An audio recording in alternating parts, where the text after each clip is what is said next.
ඔයගොල්ලන්ට අද කියන්න අවිල්ලා තියෙන අපිට අවිල්ලා තියෙන ඉවෙන්ට් වගේ ගැන මේ රාමදානික ඉවෙන්ට් එක ඔයගොල්ලෝ කොහොමද දන්නේ කියලා ඒක අන්තිම කෑල්ලේ ඉන්නේ පුරවන්න. ඒක මේ විදිහේ වල් වගේ තියෙනවා. අපිට ඕනි මේක ක්‍රියේට් කරලා ගන්න පුළුවන්. මම දැන් ක්‍රියේට් කරලා පෙන්නනවා ඔයගොල්ලන්ට. තියෙන මට ආපේක බෝස්. ඒක මම යූස් කරනවා.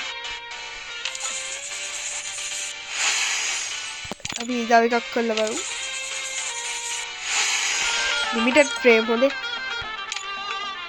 මේක යූස් කරන්නේ මේ quality. පොඩ එනෝ වයිස් බලමු මොකක්ද කන්ෆිගර්.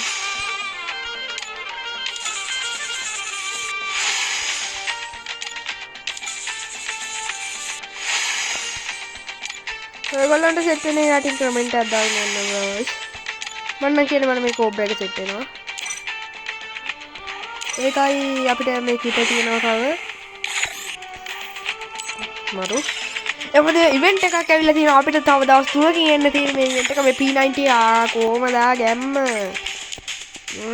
මේ P90 මට සිරි ඒ තමයි මේ ඉවෙන්ට් පැත්තේ තියෙන ගන් පැත්තට ගියාට පස්සේ අපිට එනවා අපේ දෙකේ සොටියටයි අපේ ටුන් එකටයි ඉවෙන්ට් මේක තව දෙකේ සොටියේ ඉවෙන්ට් ප්‍රයිස් එක නෙමෙයි මම හිතුවේ මේක මේ විදිහට රිමෝට් එකක් ඇවිල්ලා තියෙනවා හීලින් කරනවා මේක ගත්තේ නැද්ද අර යන බලන්න සුසිතේ අර බොස් වැඩි තමයි දැන්ට අපිට ඇවිල්ලා තියෙන්නේ තව ඉස්සරහට එනවා මම ඔයගොල්ලන්ට දාන්නම් තව වීඩියෝ එකකින් ඒක තමයි තියෙන්නේ බොස් එහෙනම් කොල්ලෝ අදට අපි ගියා